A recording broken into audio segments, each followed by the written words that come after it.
Hello everyone, welcome back to our SPM English class and today আজকের আমি একটা মজার টপিক নিয়ে এসেছি। তবে টপিকে যাওয়ার আগে আমি ইম্পর্টেন্ট কিছু জিনিস আমি শেয়ার করতে চাই আমার প্রিয় লার্নার্সদের সঙ্গে, যারা এতদিন পর্যন্ত আমার সঙ্গে রয়েছে। প্রত্যেককে জানাই অনেক অনেক ধন্যবাদ, অনেক অনেক শুভেচ্ছা সাথে থাকার জন্য আর এইভাবে এনকারেজ করার জন্য। আর আমি চাইবো আজকের টপিকটাও শেষ পর্যন্ত দেখার এবং শেষে অবশ্যই প্রত্যেকের মতামত জানালে আমি খুশি হব। আর আমার একজন প্রিয় লার্নার্স আজকের এই টপিকটার জন্য আমাকে বলেছিল, রিকোয়েস্ট করেছিল, আমি তাই টপিকটা এক্সপ্লেন করতে যাচ্ছি। আর ধৈর্য ধরে আশা করি তোমরা দেখবে, ওকে? আর শেখার পরে অবশ্যই যদি শেখো আমাকে একটা ছোট্ট কমেন্ট করে জানাতে ভুলো না যে কেমন শিখলে আজকের টপিকটা, ওকে? আর যারা নতুন ভিউয়ার্স তাদের তো বলবো অবশ্যই করে শেষ পর্যন্ত থাকার, তাহলেই তো বুঝতে পারবে যে তোমরা বুঝতে পারবে কি না আমার টপিকগুলো।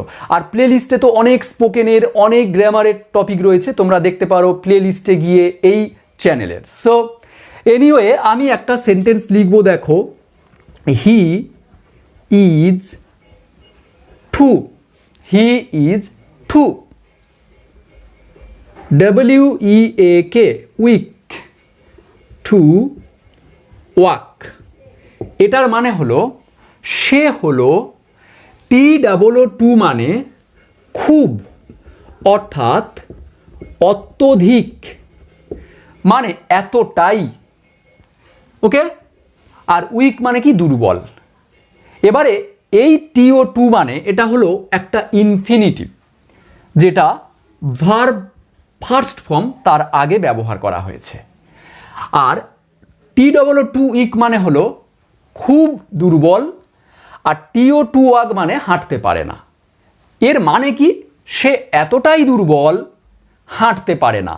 অনেকে ভাবছে না বলছে, অথচ নটটা তো সেন্টেন্সে নেই। নট থাকবে না, এর কারণ হলো যখন আমরা TOO তারপরে সে প্রচুর পরিমাণে কি সেই ওয়ার্ডটা দেব এবং তারপরে TO2 দেব, তারপরে আমরা ভার্বের ফার্স্ট ফর্ম দেব, তখনই বুঝতে হবে এই সেন্টেন্সটা নেগেটিভ। কেমন? এতটাই দুর্বল, হাঁটতে পারে না। এখানে যদি আমি ওল্ড দিই, একটা অ্যাডজেক্টিভ দিলাম, সে এতটাই বৃদ্ধ, একটা ভার্ব দাও, RUN, রান, দৌড়াতে পারে না। এই টু মানে তখন হবে can not.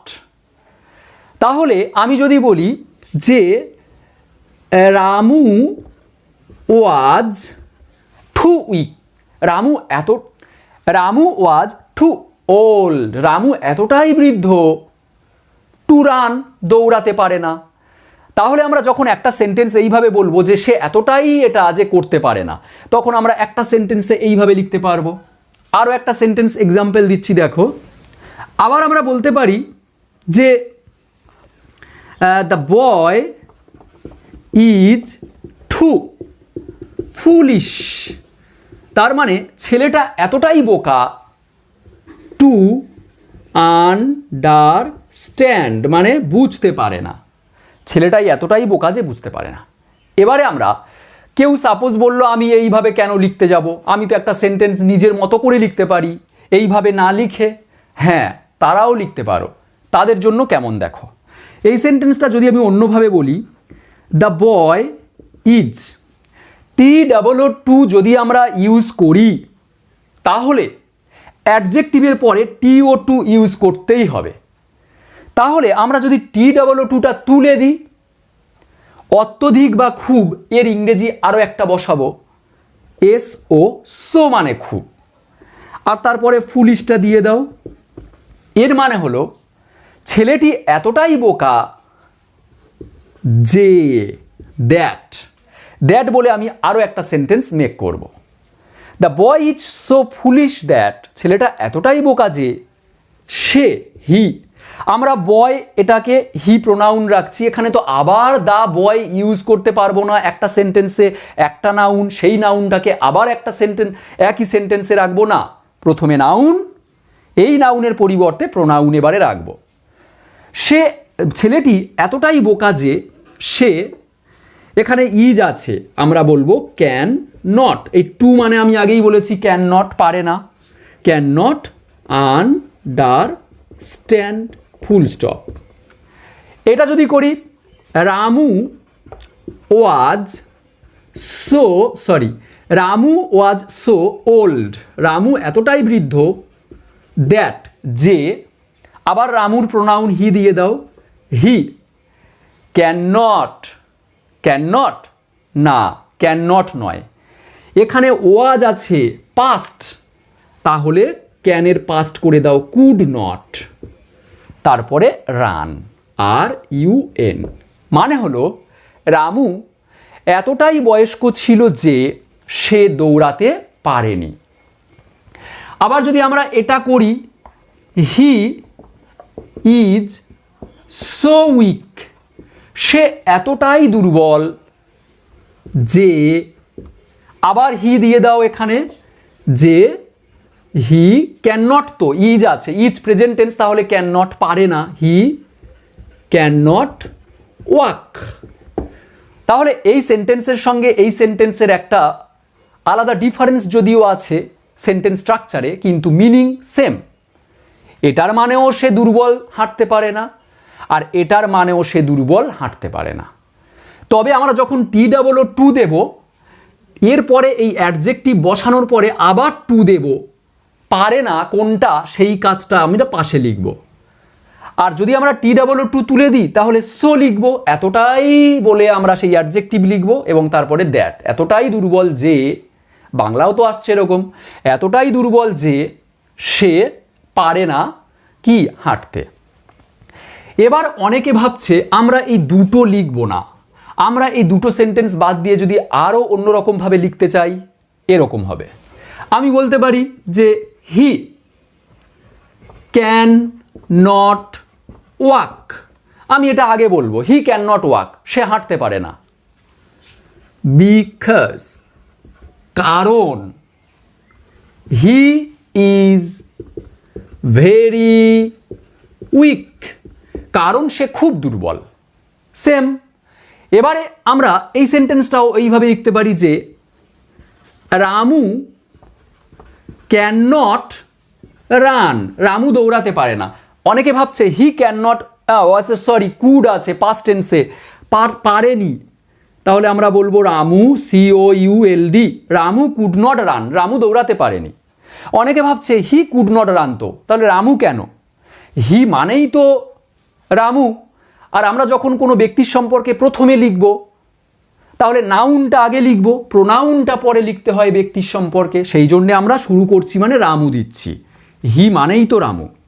Ramu could not run, Ramu দৌড়াতে পারে না, বিকজ, কারণ, হি ওয়াজ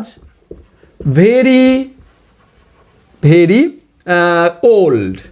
কেউ স্কিপ করো না, আমি আরও একটা টাইপ সেন্টেন্স দেখাবো, এই সেন্টেন্সগুলো বাদ দিয়ে আরও কিভাবে বলতে পারবো আমরা এই ধরনের সেন্টেন্সগুলো। এটাও সেমভাবে যদি করি, the boy can not understand, ছেলেটা বুঝতে পারে না, বিকজ, কারণ, because, BECAUSE, because he is very foolish, he is very foolish, full stop. Okay, চলো এবারে অনেকে বললো না আমরা এই তিনটে লিখবো না, আরও অন্য রকমভাবে লিখবো, তাদের জন্যও আছে। আমরা প্রথমে লিখেছিলাম সে হাঁটতে পারে না, তাহলে যদি প্রথমে লিখি সে দুর্বল, খুব দুর্বল, তাহলে এটা বলতে পারি হি ইজ ভেরি উইক, সে খুব দুর্বল, সো, তাই, সে খুব দুর্বল তাই সে হাঁটতে পারে না, হি ক্যান নট ওয়াক। আমি এগুলো দেখাচ্ছি তোমাদের বলার প্র্যাকটিসের জন্য, ঠিক আছে? সো এই সেন্টেন্সগুলো আমরা বলবো এইভাবে যে he is so weak that he can not walk, he is very weak so he can not walk, he is too weak to walk.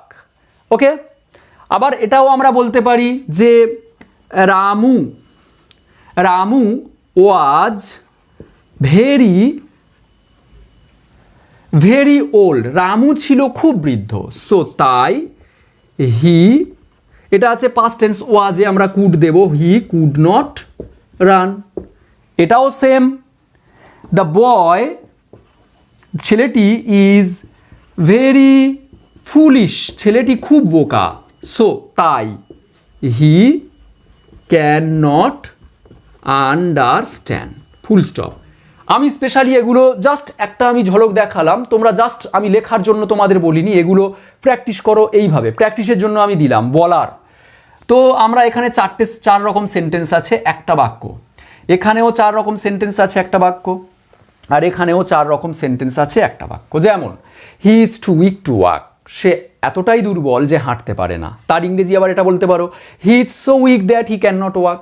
আবার বলতে পারো না, হি ক্যান নট ওয়াক, সে হাঁটতে পারে না, because he is very weak, সে খুব দুর্বল। আবার he is very weak so he can not walk, সে খুব দুর্বল তাই সে হাঁটতে পারে না। বিকজ দিয়ে যদি লেখো, আগে আমরা ফলাফলটা লিখব, ওকে, যে সে হাঁটতে পারে না কারণ সে দুর্বল। আগে ফলাফল লিখব যদি বিকজ দিয়ে সেন্টেন্স দুটো অ্যাড করি, আর যদি আমরা সো দিয়ে সেন্টেন্স দুটো অ্যাড করি তাহলে আমরা আগে কারণটা লিখব, সে খুব দুর্বল তাই হাঁটতে পারে না। সো কেমন লাগলো? আর নিজেদের মতো করে কিছু সেন্টেন্স যদি পারো আমাকে এই রকম একটা সেন্টেন্স 4 রকমভাবে তোমরা আমাকে জানাতে পারো। আর বারবার এইভাবে প্র্যাকটিস করো, বলা প্র্যাকটিস। আমি বলার জন্য কিন্তু এই টপিকটা এক্সপ্লেন করলাম। আর এখানে যে সব সাইনগুলো আমরা ইউজ করব, কমা টমা বা আরও অন্যরকমভাবেও করা যায় টপিকটা, তার জন্য ডিসক্রিপশন বক্সে আমি দিয়ে দিলাম লিঙ্কটা, সেটাও দেখতে পারো। সেখানে আমি রাইটিংয়ের জন্য কোথায় কমা কোথায় ফুল স্টপ ইউজ করতে হবে সেটাও আমি সেখানে বলা রয়েছে, আমি ডিসক্রিপশন বক্সের ফার্স্ট রাখলাম। সো আজ এই পর্যন্ত, নেক্সট ক্লাসে আরও দেখা হবে। আর হ্যাঁ, অবশ্যই আমাকে কমেন্ট করে জানাতে পারো যে তোমাদের কি ধরনের টপিকের প্রয়োজন, আমি সময় পেলে অবশ্যই এক্সপ্লেন করব। টিল দেন অ্যালাইভ, নেক্সট ক্লাসে আরও দেখা হবে। Bye bye.